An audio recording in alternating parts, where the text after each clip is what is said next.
Assalamualaikum warahmatullahi wabarakatuh. Nama saya Nursabilana binti Abdul Razak. Nombor matrik 4253002871. Hari ini saya ingin membentangkan tentang tajuk pendidikan inklusif dan swasta dalam sejarah pendidikan. Pengenalan. Pendidikan inklusif dan pendidikan swasta merupakan perbahagian daripada sistem pendidikan di Malaysia yang bertujuan memastikan akses pendidikan yang berkualiti kepada semua.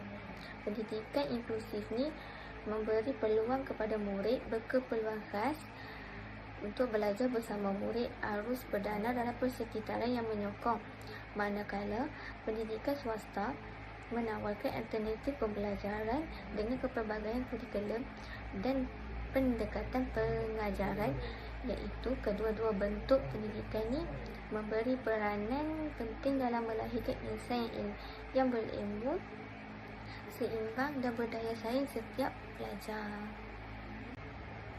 Apa itu pendidikan inklusif?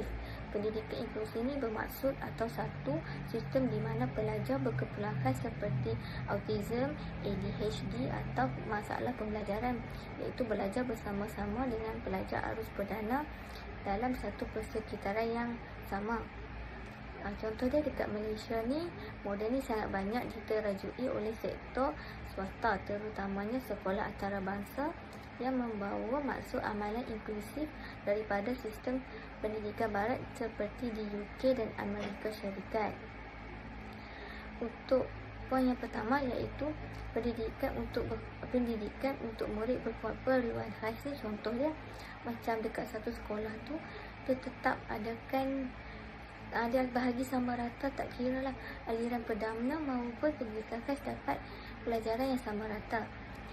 Belajar bersama murid arus perdana seperti belajar keperluan khas ni, dia belajar sama-sama je dengan arus perdana seperti kanak-kanak yang normal. Poin yang ketiga, persekitaran pembelajaran yang menyokongnya dengan selamat.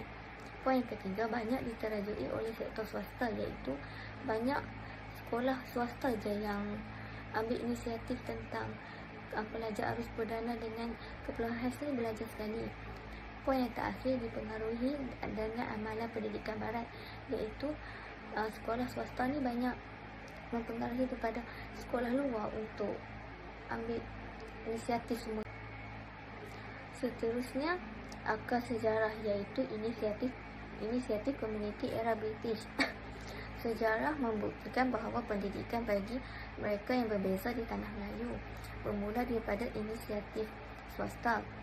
British menggambarkan dasar tidak campur tangan dalam hal kebajikan dalam masyarakat tempatan. Oleh itu, komuniti dan badan agama mubalik terpaksa memilih sekolah sendiri untuk anak-anak yang memerlukan perhatian khas. Ini adalah akar mengapa sehingga hari ini pusat pendidikan inklusif dan khas di Malaysia sangat sinonim dengan sektor swasta dan NGO. Peranan sekolah antarabangsa dalam inklusiviti. Kenapa sekolah swasta antarabangsa ni menjadi pilihan utama untuk pendidikan inklusif hari ini? Ini kerana mereka mengadaptasi piawai global, iaitu kebanyakan sekolah antarabangsa mempunyai unit learning support, sokongan pembelajaran yang kuat. Mereka mengikut jejak langkah sistem pendidikan British yang moden telah mewajibkan penyediaan fasiliti untuk pelajar istimewa. Contohnya macam sesuatu yang masih dalam proses pemerkasaan di sekolah kebangsaan kita.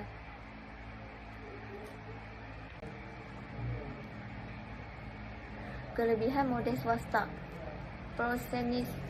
Prolanism learning. Sekolah swasta mempunyai kelebihan dari segi nisbah guru dan pelajar yang kecil. Warisan sistem pendidikan tutor dari British membolehkan pengajaran dilakukan secara individu atau personalized learning bagi pelajar inklusif. Perhatian khusus ni adalah kunci untuk kejayaan mereka. Sektor swasta mengisi ruang yang sukar dipenuhi oleh sekolah awam yang biasanya mempunyai saiz kelas yang besar.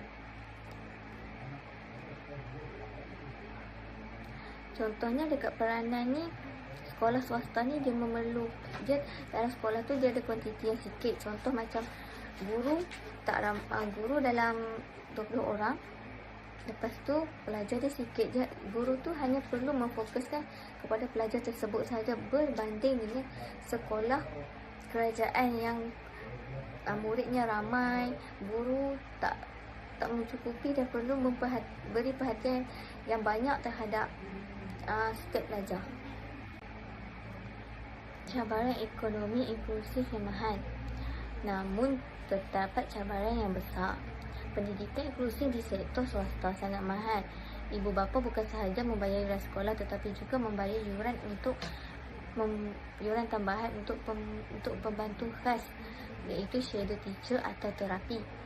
Ini mewujudkan jurang sosial seperti pelajar istimewa daripada keluarga kaya dapat sokongan inklusi yang terbaik, manakala mereka daripada keluarga yang kurang mampu terpaksa bergantung kepada fasiliti kerajaan yang terhad. Contoh dia kat sini, latihan kepakaran dan tenaga pengajar. Tenaga pengajar ni perlu dilatih secara khusus untuk menangani keperluan pelajar inklusif yang meningkatkan kos latihan, persijilan dan pembangunan profesional. Yang kedua, kebergantungan kepada yuran pelajar. Institusi ini, terutamanya sektor swasta, bergantung kepada yuran pelajar untuk menampung kos inklusif, menyebabkan yuran lebih mahal dan membebankan pelajar. Poin yang terakhir, pembelajaran teknologi dan alat sokongan, iaitu penggunaan perisian khas, teknologi bantuan akses teknologi dan pembelajaran internatif meningkatkan kos operasi dekat institusi itu lebih tinggi. Penggunaan alat khas dan bantuan seperti alat ni berkhidmat sokongan dia berterusan supaya mereka mendapat peruntukan dari besar daripada pihak yang lain. Kesan terhadap perubahan sosial. Walaupun mahal, kehadiran sekolah inklusif swasta telah mengubah persepsi masyarakat Malaysia. Ia membuktikan bahawa kanak-kanak berkeperluan khas ni boleh berjaya dalam kurikulum arus perdana. Kesedaran ini bermula daripada model-model sekolah swasta yang berjaya, yang kemudiannya memberi tekanan positif kepada kerajaan untuk meningkatkan taraf pendidikan inklusif di sekolah kebangsaan. Contoh dia kat sini. Poin pertama, mengubah persepsi masyarakat terhadap murid keperluan khas.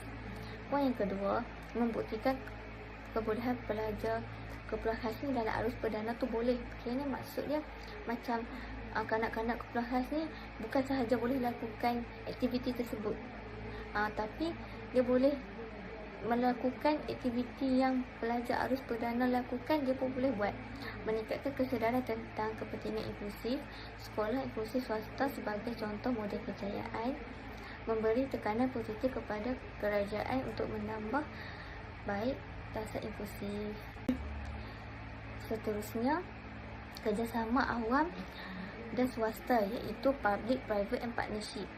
Masa depan pendidikan inklusif di Malaysia terletak kepada kerjasama. Kita mewarisi sistem di mana di swasta memulakan inovasi dan di kerajaan menyediakan kerangka yang besar. Hari ini banyak NGO swasta bermula sejak zaman British bekerjasama dengan Kementerian Pendidikan untuk melatih guru-guru sekolah kerajaan dan aspek instruktiviti, iaitu NGO dan sekolah swasta ni membantu melatih guru kerajaan. Swasta berkongsi kepakaran dan kaedah modul pendidikan khas. Kerajaan menyediakan dasar polisi dan kurikulum. Program latihan dan belajar inklusif menjadikan kerjasama. Tujuan utama ialah memperluas akses pendidikan inklusif kepada tujuan murid.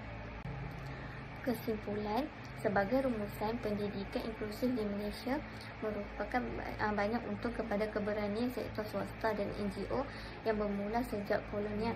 Walaupun terdapat isu kos dan akses, sektor swasta tetap menjadi pelapor utama dalam memastikan tiada kanak-kanak yang terpinggir ataupun terjejas daripada sistem pendidikan sejajar dengan matlamat Global Education for All, iaitu Seterusnya sesi soal jawab. Soalan pertama, apakah peranan sebenar sektor swasta dalam pendidikan inklusif di Malaysia? peranan sektor swasta ni hanya memainkan peranan terhadap contoh kepada ibu bapa yang berkemampuan akan menghantar anak-anak dia tu dekat sekolah swasta.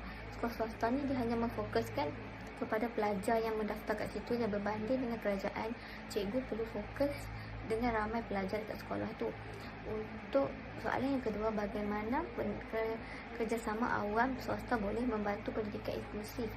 Kerjasama awam ni dengan semua masyarakat, contoh tak kiralah masyarakat tu daripada mana pun, dia akan memberi kerjasama dengan guru-guru dekat swasta ni untuk jadikan sekolah ni lagi naik daripada sekolah lain. Contohnya macam soalan yang ketiga, pada pandangan anda, sejauh manakah pendidikan inklusif dan swasta memberi impak kepada masyarakat? Sekian, terima kasih daripada pembantayan saya. Jika ada salah, saya mohon maaf kerana yang baik semua datang daripada Allah dan yang buruk datang daripada saya. Terima kasih.